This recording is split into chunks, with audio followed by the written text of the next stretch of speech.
आज का हम लेक्चर स्टार्ट करते हैं प्रोसेस और थ्रेड्स। बेसिकली हम ऑपरेटिंग सिस्टम सब्जेक्ट पढ़ रहे हैं और ये चैप्टर नंबर 2 है। इसमें से हम इन टॉपिक्स को डिस्कस करेंगे। प्रोसेस क्या होता है? तो बेसिकली अगर मैं प्रोसेसेस की बात करूं तो उनको हम जनरली तौर पर हैवी वेट टास्क बोलते हैं। अगर मैं थ्रेड्स की बात करूं तो इनको हम लाइट वेट टास्क बोलते हैं।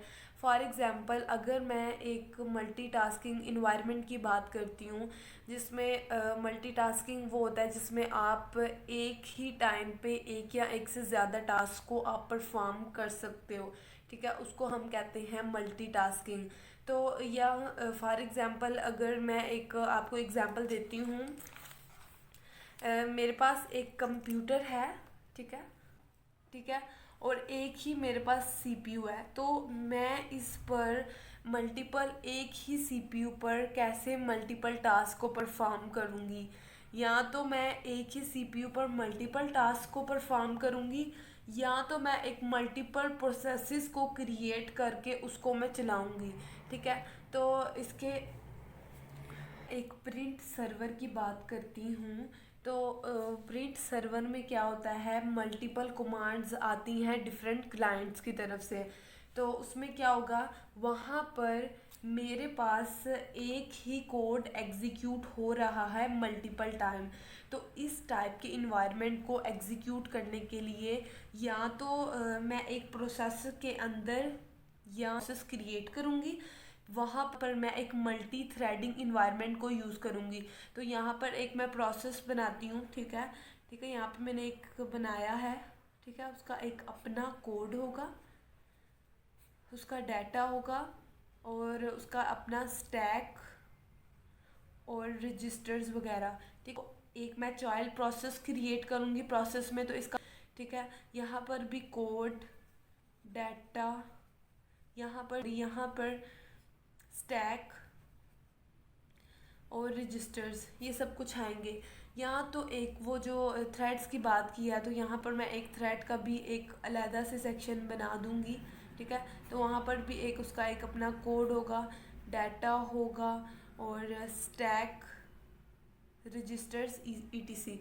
तो मैं वहाँ, ये क्या है, प्रोसेस की एक कॉपी है, ठीक है। और इसके अलावा इसका एक ये डाटा भी होगा क्योंकि इसको हम एज अ कॉपी के तौर पर लेंगे, ठीक। जब भी हम प्रोसेस क्रिएट करते हैं तो वहाँ पर फॉक सिस्टम कॉल यूज़ करते हैं। हम प्रोसेस फॉक सिस्टम कॉल में हम प्रोसेस का चाइल्ड क्रिएट करते हैं, ठीक है। अगर मैं थ्रेड्स की बात करूँ, ठीक है, अगर मैं किसी प्रोसेस का थ्रेड क्रिएट करती हूँ या फिर वो क्या होते हैं, थ्रेड में जितने भी सारे के सारे वो डाटा होता है वो सेम उसको शेयर करता है, कोड को शेयर करता है, स्टैक, रजिस्टर, इन सबको इक्वली एक साथ शेयर करता है। तो ये मेरा कॉन्सेप्ट। प्रोसेस की बात करते हैं, system call involve in process. मैंने बताया था सिस्टम कॉल एक एज अ फॉक यूज़ हो रहा है जिसमें प्रोसेस की कॉपीज़ बन जाती हैं, ठीक है। ये मेरे पास एक प्रोसेस था, इसकी ये एक चाइल्ड मैंने कॉपी बना दी, तो यहाँ पर फॉक सिस्टम कॉल यूज़ हो रहा है,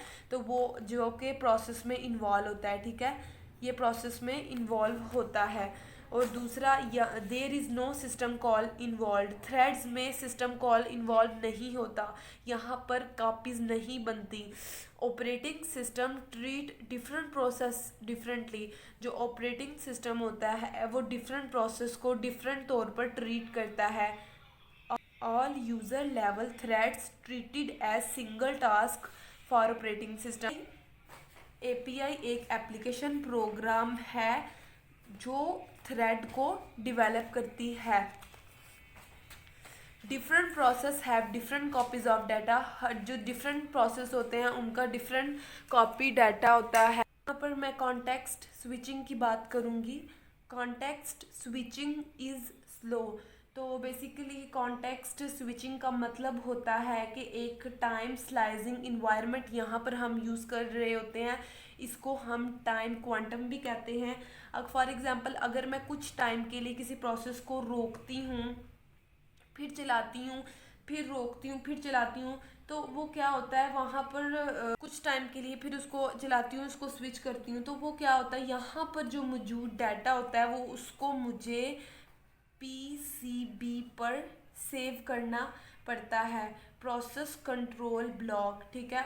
और इस प्रोसेस में हमें ऑपरेटिंग सिस्टम हेल्प करता है, ठीक है। ये अगर मैं थ्रेड्स की बात करूं तो ये टाइम कंज्यूमिंग है, इसमें टाइम बहुत कम यूज़ होता है। और इसके अगर मैं प्रोसेस की बात करूं तो यहाँ पर बहुत ज़्यादा टाइम यूज़ होता है। नेक्स्ट की बात करती हूँ, blocking process will not block the another process. अगर एक प्रोसेस ब्लॉक हो जाता है तो दूसरा प्रोसेस पर कोई फ़र्क नहीं पड़ता, ठीक है। यहाँ पर मैंने प्रोसेस की आपको एग्जांपल दी थी। अगर एक ब्लॉक हो गया, ठीक है, इसको फॉर एग्जांपल ड्यूरिंग ये सीपीयू में जितने भी काम एग्जीक्यूट हो रहे हैं, इसके अलावा अगर इसने सारे ये टास्क जो होते हैं ये एग्जीक्यूट हो रहे होते हैं, तो ड्यूरिंग एग्जीक्यूशन अगर हमने हार्ड डिस्क को एक्सेस करना है या फाइल को एक्सेस करना है, तो वो क्या करेगा, इनपुट आउटपुट जो होगा वो उसको रिक्वेस्ट करेगा। तो वहाँ पर जो होगा हमारा जो प्रोसेस होगा वहाँ पर ब्लॉक हो जाएगा, रुक जाएगा। लेकिन ये जो चाइल्ड का प्रोसेस होगा वो चलता ही रहेगा,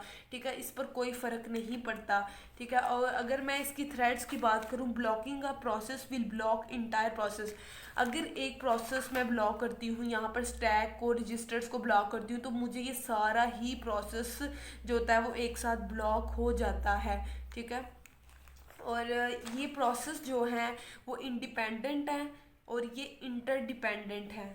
और आज का हमारा लेक्चर था, यहाँ तक था प्रोसेस और थ्रेड्स पे।